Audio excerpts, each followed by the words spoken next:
Imagine a modern highway, poured with steel-reinforced concrete, built by billion-dollar machinery. Give it just 20 years. Rain, traffic, freezing winters, it starts cracking apart. Potholes swallow tires. Entire lanes need to be torn up, repaved. In today's world, a road is lucky to survive half a century without major reconstruction. Yet 2,000 years ago, Roman engineers built roads using nothing but hand tools, ox carts, raw manpower, and some of those exact roads are still walkable today. In our last video, we explored ancient Ice Age survival, zero electricity. But how did the Romans build infrastructure so durable enough to outlast their entire empire? Let's uncover their ultimate road building secrets. First, let's talk about foundations. You might think Roman roads were just flat stones, laid over dirt. Not even close. Before a single paving stone was placed, engineers dug a trench, up to 3 feet deep, along the entire road route. Why go that deep? Because dirt alone shifts. It floods. It sinks under weight. Instead, they built a layered sandwich, a sandwich of engineered stability. At the bottom sat the statuette, a thick layer of large flat stones, set by hand, creating a stable base. On top came the rudis, crushed rock mixed with lime mortar, compacting into something close to concrete. Above that sat the nucleus, finer gravel and sand, packed tight, eliminating every gap. Only then did workers lay the summum dorsum, the polished surface stones, the ones travelers actually walked on, rode on. Without this 4-layer foundation, a road would crumble under marching legions, under loaded carts, crumble within a single season. Now, what about drainage? Water is the single greatest enemy of any road. A flat road is a doomed road. Rain pools on the surface. It seeps into cracks. It freezes in winter. It rips the structure apart from the inside. To prevent this, Romans built a slight curve, known as an agger, rising just a few inches higher in the center. This subtle camber forced rainwater to run off to the sides, never sitting on the surface. On both edges, they dug deep drainage ditches that channeled water away entirely. This wasn't guesswork. Roman surveyors used a tool called a groma. It kept roads perfectly straight, perfectly level, ensuring the drainage worked exactly as calculated across dozens of miles. Because of this system, a Roman road survived centuries of rainfall that would turn a dirt path into a swamp within days. But foundations and drainage are only half the equation. Without the right materials, even the best design fails. In extreme climates, ordinary mortar crumbles. It crumbles from repeated freezing and thawing. Normal roads faced that exact cycle every single year. So how did they solve it? They used a special mix, volcanic ash, called pozzolana, combined with lime. When this mixture touched water, it triggered a chemical reaction, a reaction that made the mortar stronger over time. Stronger, not weaker. Unlike modern concrete, which slowly degrades, this volcanic lime mortar could even harden underwater. A property so advanced, engineers today still study it, still trying to understand why it outperforms modern concrete. It was ancient chemistry, solving a problem modern materials still struggle with. What about the sheer scale of the project? Building one road was one thing, but the Romans didn't build one road.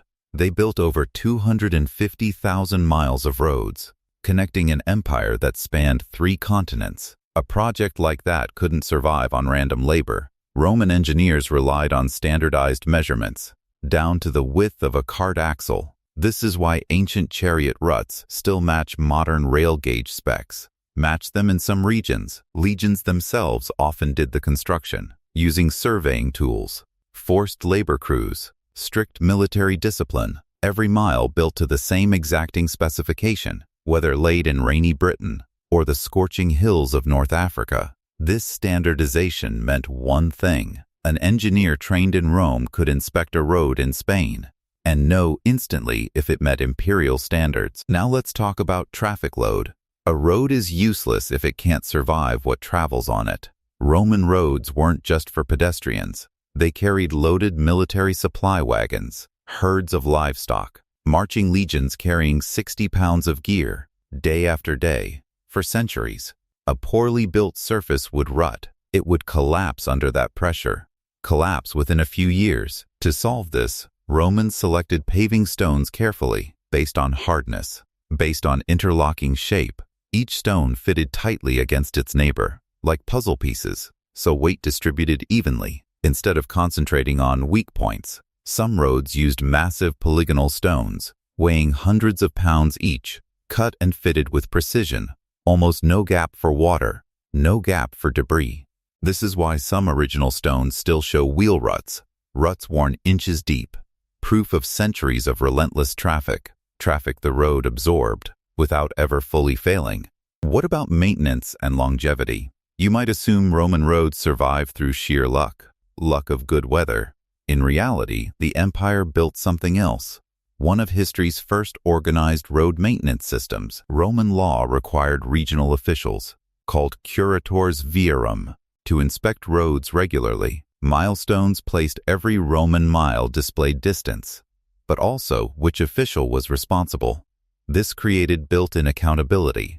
If a section deteriorated, it could be traced directly to the administrator who neglected it.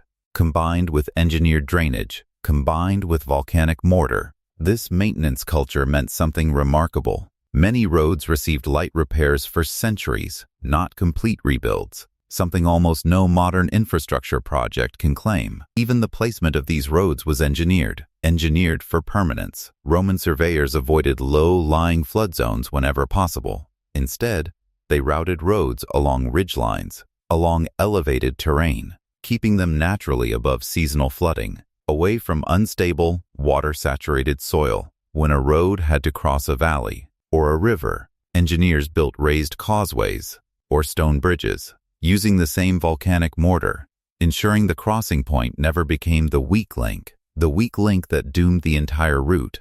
This obsessive attention to geography explains something important: why so many original road paths were later paved over directly by modern highways. Modern engineers weren't improving on bad Roman routing. They were confirming the Romans got it right the first time.